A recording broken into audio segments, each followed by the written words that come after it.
What are you working on? Just trying to make some sense of these numbers. Pornography. Oh, I hope my parents don't watch this. The Guardian, January 2020. Jim Waterson, shout out. And the first paragraph says, parents are oblivious to the extent to which their children are watching pornography, according to a rare in-depth study of teenagers' viewing habits that shows adult material has become a normalised part of young Britain's lives. Who's that? Oh, God! That's kind of one of the points of doing this episode. I feel like it's not just parents, it's like people are oblivious to how other people's habits around porn are changing and developing and the impacts that has on their relationship. Of course it affects relationships. The things that men see in videos, they expect from the women in their lives. I feel there's a lot of hysterical conversation around porn. Porn is like a drug. It can rewire the brain. I think that pornography is a cancer to society. I think pornography is deeply damaging to the human psyche. I think it's deeply damaging to men. My knight in shining armor was a porn addict. There are stats that say a third of all Britons watching pornography. And I think it might even be higher than that, I don't know. I mean, that's relying on people admitting that they're watching it. Yes, I do. I do. I used to be like an addict of porn. Really? Yeah, like terrible. No. In this episode, I wanted to talk to men about why they watch porn and how they think it affects them. I started out by asking you, the viewers, and many of you were keen on getting involved in this conversation. Oh my God, people want to talk about this. Some of these comments are... I caught up with Jon Ronson, the journalist and documentary maker who spent time researching the porn industry from the inside. And I speak to porn star Casey Calvert to hear what she's learnt about men through her work. Yeah, we're gonna... But to kick things off, I decided to have a chat with some of my guy friends, who I think are fairly representative of normal people. How do you feel about coming to talk to me about pornography in front of cameras? I don't care. It feels like, convos need to be had, and it's stuff that obviously exists in the world, so why not talk about it? And I know you two, and we would have this conversation, not on camera. The problem is the fact that I know that my mum is eventually going to watch it. That's the issue. What do you think constitutes a normal use of porn? Once a day, couple favourite websites. Yeah. Once a day thing? I'd say once a week. Once a week? Yeah. I feel like that's too low. Sounds like you have your week, have a little treat. Go on then. Do you know what I'm saying? I think that would be good. I think that's healthy. Yeah. But that's a different question from what's normal. Maybe when you were younger, one day you might have done it like 5 times just to try as an experiment. In a day? How many? What's the max time you've done in one day? I think, like, you talk about... How many times have we tugged? If you were like to say, like, what's the normal amount of time people eat chocolate, I'd say, probably once a day, but like, the healthier man is once a week. But does it change massively if you're in a relationship? Yeah, 100%. I'd say for me it does.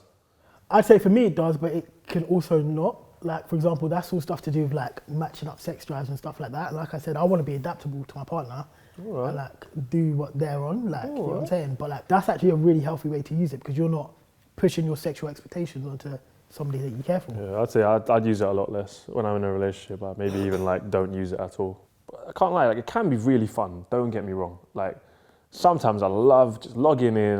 You're feeling a bit horny. Go on and you explore. You find someone you can really tailor. No, but that's what part of it made me quick. Cause you fall into a hole. You can. And like, you're like 4 pages deep of a very niche search, and you're just like, rah, like. You have different tabs open. 4 pages deep in a very niche search. I'm online again. Yes. Oh! So we did a call out to our viewers. We were asking men, do you watch pornography? If so, do you think it would be easy to stop? And do you think it has an impact on your relationships? And if so, how? We got so many responses. Oh my God. Good question. Thanks. Used to watch it quite regularly. Definitely can get out of control and affects relationships with spouse in many ways. But I found that it does help reduce pressure on my wife and can work to spice up a 20-year-old monogamous relationship.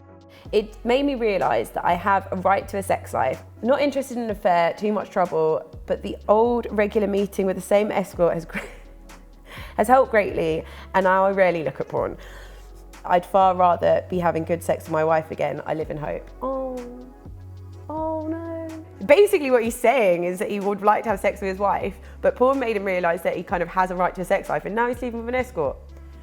No judgment, I'm not judging you, mate. Like I said, my wife has all sorts of gynecological issues with very short cycles, long periods of pain, etc. Porn is a good aid to divert tension and not put pressure on her.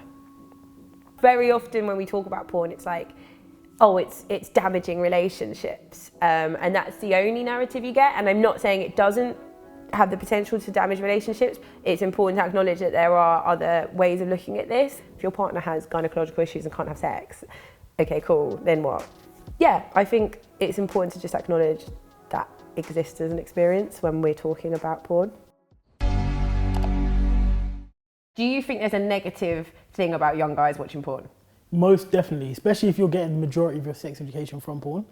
I'd like to think the majority of realistic and useful sex education I've got is generally from like partners, because I think in porn it's so unrealistic.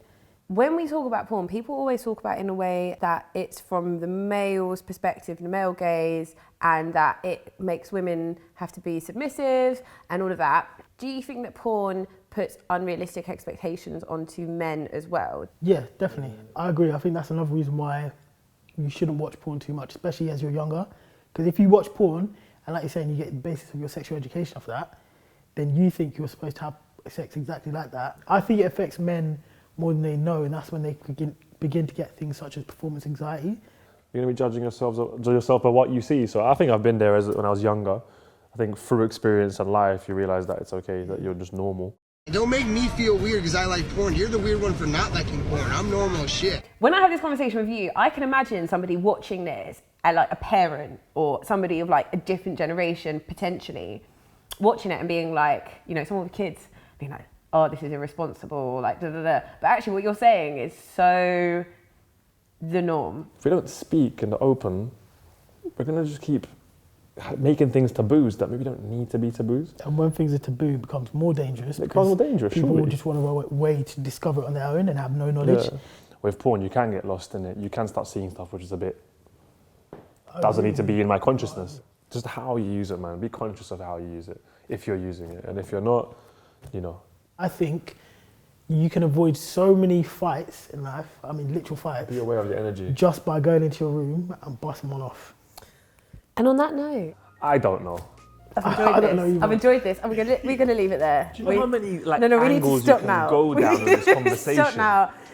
It's done. What's your favourite porn? Cool, thank What's you. your- We've cut the interview. What's your favourite porn? I'm not watching porn. I'm on a no-fat diet. So this fella from Dundee says, I occasionally watch pornography, especially if I'm going to be in the house alone for an extended period of time, a day or more. You're both smiling. I have a high sex drive, so when my partner is not around, I will watch to satisfy my needs. I will admit that I'm very open and have very liberal views. For example, I don't understand why people get so upset about women breastfeeding in public. Totally unrelated, bro, but I'm glad you're down with breastfeeding. Sex with someone I love is better than a wank, but in the same way that going to a restaurant is better than making a cheese toastie at 1 a.m. in my kitchen alone. A late night toastie is sometimes just what you need. Why do they keep making comparisons? Why?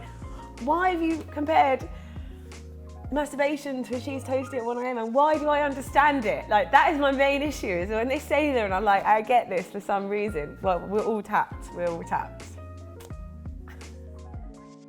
I really respect Jon Ronson's work in this area. He's done 2 hugely successful Audible series on the porn industry, The Butterfly Effect and The Last Days of August. So he knows a lot about porn. How's it going? It's going very well, thank you. How are you? I am very well. I'm much better for speaking to you. I'm so excited to talk to you and pick your brains about pornography. There was a survey that said that that the majority of parents in Britain are in denial or oblivious to their kids' usage of porn. The first time I ever heard the word Pornhub was when my son, who was probably around 12 at the time, came home from school and said everybody at school was talking about this thing called Pornhub. That's how I heard that it even existed, was from a 12-year-old. I don't think it's an exaggeration to say that pretty much every 12-year-old in the world where porn isn't restricted, like Dubai, is getting their sex education from Pornhub now. I read somewhere that you'd been talking about like erectile dysfunction having gone up like 1,000% in 18 to 24-year-olds. And you'd said that could be in some way linked to, you know, the rise of Pornhub or things like that. Well, what sparked my interest in that was I was on a porn set one day. It was, I believe, Amish Girls on Rumspringa Volume 2. One of the male performers couldn't get an erection, even though there was a naked porn star sitting right in front of him. He got out his phone and went on to Pornhub and got an erection that way from going on Pornhub.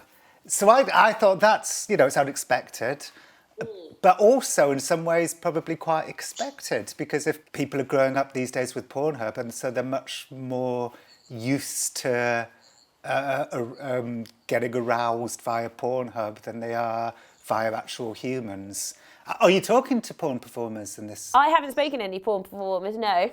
Why don't you talk to Casey Calvert? She's a producer, she's a director, she's a performer, she makes customs, she's a Spiegler girl, and Spiegler girls are like the kind of A-list of porn performers. That would be great. Hello. Hello. Jon Ronson said to me, you are speaking to a porn person, aren't you? And I said, I don't know any. And also, I haven't spoken to any women in this whole series. But, you know, it is a very good point that in order to kind of do this properly, it makes sense to kind of speak to you because you have the kind of insight. Doing that kind of work and the interactions that you have, do you feel that you look at men differently through your profession? Like, do you feel like you've learned something different that you wouldn't have known otherwise? Oh, God, yes. 1 million things I know now about men and sexuality. What springs to mind? Men's sexuality is just as varied and as nuanced as women's sexuality is. So you make custom videos, right? Yes. And what is it that you usually get asked for? What are the kind of common things that people would ask for? I mean, it can be anything. I once shot a video where I vacuumed my sofa with a 1950s vacuum cleaner. Okay. Did you get to keep the vacuum? Oh yeah, it's in my house. It's super cool. I get a lot of requests for either cuckold stuff or hot wife stuff or stuff where the woman is more dominant than the man. And a lot of these guys will couch their request in like, I know that I'm not supposed to be this way, but it's something that turns me on. Men are so societally conditioned across the Western world to be the man in charge that this sort of fetish has evolved of men wanting to be submissive. Do you think that there are other things that men feel insecure about that you've found out from people you've spoken to, or other things from pornography that men take on board where you're like, that's not actually real life, bro? One of the most common, if you just wanted to poll like 100 porn girls and say, what's the most common question you get asked? I feel like it might be, does size really matter? Porn pushes this stereotype of a woman can't orgasm unless your dick is 10 inches long and this big around, which is false. It's just patently false. And I find that a lot of guys become very self-conscious about their penis because of the penises that they see in pornography, and that sucks. So this guy has written in saying that pornography was his biggest problem, possibly an addiction. And he says, the problem is the more you watch, the less it affects you, and you watch more questionable stuff. My search for reality went for amateur porn, often where the camera is hidden and the girl doesn't know she's being filmed. The other alternative was drunken party videos, often sorority or fraternity, because I was in a state of isolation and self-loathing, such that professional porn seemed implausible. How could these sexy actresses ever lower their standards enough to settle for me? I know how this all sounds. These particular videos get worse, and you often find videos when the girl is clearly too drunk to give consent. I hated myself every time, but I always went back. just that thought is quite uncomfortable, that somebody would want to watch girls that are like so drunk that they don't know what they're doing. Like naturally, that makes me just feel really weird. And there's not been a lot of moments in this series where I've like been presented with something that's made me feel like uncomfortable. But that does make me feel uncomfortable. But I also think it's really important that this is also from his own words, and that he acknowledges that he hated himself for doing that, and that he saw it as an addiction, and that he wanted to change that. I think that actually when you're looking at the problems, the porn is just, it's just there, but the issue is the underlying like loneliness and self-loathing. Like, where does that come from?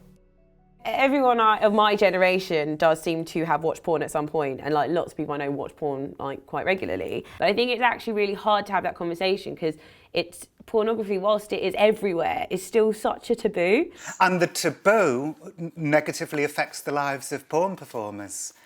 So the taboo is like, you know, convenient for the viewer of pornography who doesn't want to talk about it, but it's very inconvenient for the performers. How so?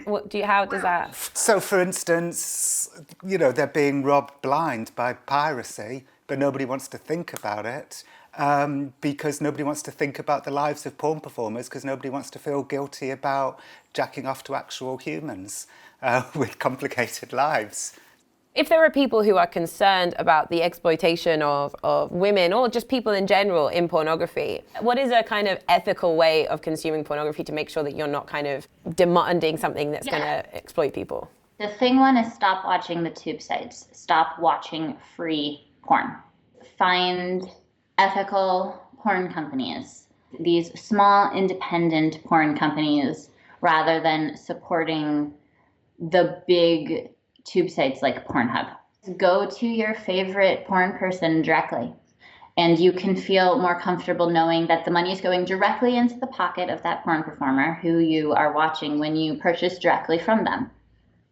And I think the reality from where I'm sitting, it's that there isn't actually an alternative to that. There isn't a we will ban porn.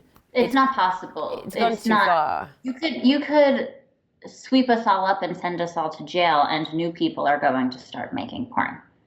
Also, I'd say that, you know, younger people who have grown up with Pornhub, and for them porn is a much more normal thing than, you know, people of my age, are less screwed up about sex. And maybe you could argue that's a positive benefit of the tsunami of porn that's sweeping the world, that it's making people more sex positive and less ashamed, and you know, that's a good thing. It's obviously difficult to talk about, but I do feel like it's important that we don't always talk about it in a moral sense, like is it good or is it bad? Like actually engage with the reasons that motivate people to watch pornography. A lot of the time when we talk about anything, but including pornography and sex, people seem to think that there's like a cut and dry final answer and a script that we should all be on, because you feel like, is that the right thing I'm supposed to say? People are so scared to say the wrong thing, so scared to upset somebody. And then you get to the point where it's like, well, nobody's saying anything. They're just sitting at home doing more and more kind of slightly weird things that they might not want to talk about. And it just gets more and more extreme. I hope everybody has great sex. That's all I want for all of you. Please like, comment and subscribe. Comment especially because I'd love to hear what your thoughts are. Yeah, this one in particular is going to be interesting. This will be a bit like the circumcision one, I think. So yeah, please be respectful with your comments, and yeah, thanks for watching.